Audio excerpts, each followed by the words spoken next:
Koopsituasies wissel na gelang van die kompleksiteit, frekwensie en vlak van betrokkenheid in die aankoopproses. Deur hierdie verskille te verstaan, kan besighede hul bemarkings- en verkoopstrategieë aanpas om effektief aan verbruikersbehoeftes te voldoen. Routine aankoopsituasies behels die koop van laagkoste items met min moeite, gereelde aankope met minimale vergelyking, staat maak op handelsmerklojaliteit of gerief. Voorbeelde: kruideniersware, toiletware, daaglikse gebruiksprodukte. Bemark deur te fokus op beskikbaarheid, goeie pryse en promosies.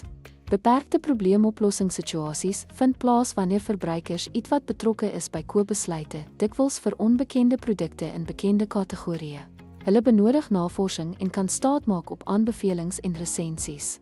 Voorbeelde sluit in die keuse van 'n nuwe velsorghandelsmerk of 'n middelklas kombuistoestel. Bemarkers moet gedetailleerde produkinligting en vergelykings bied. Uitgebreide probleemoplossingssituasies, hoë verbruikersbetrokkenheid vereis beduidende besluitnemingspogings, gewoonlik vir duur of seldsame aankope. Verbruikers doen uitgebreide navorsing, vergelyk opsies en weeg langtermynvoordele.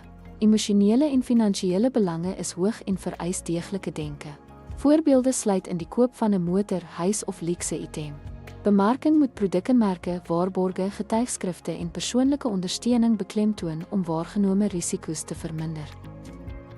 Impulskoopsituasies, impulsaankope is onbeplan en word deur emosies gedryf.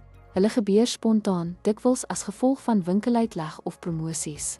Voorbeelde sluit in die koop van lekkers by die betaalpunt.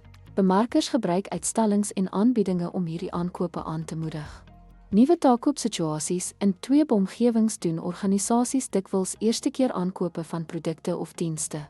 Hierdie proses behels noukeurige evaluering, samewerking, inligtinginsameling en onderhandeling. Byvoorbeeld die aankoop van nuwe sagteware of masjinerie. Doeltreffende bemarking vereis raadgewende verkope en gedetailleerde, pasgemaakte voorstelle om vertroue te bou en besluitneming te bevorder. Verskillende koopsituasies, routine, beperk, uitgebreid, impulsief en nuwe taak vereis unieke benaderings tot bemarking en kliëntebetrokkenheid. Deur hierdie scenario's te verstaan, kan besighede effektief aan verbruikersbehoeftes voldoen en die algehele koopervaring verbeter.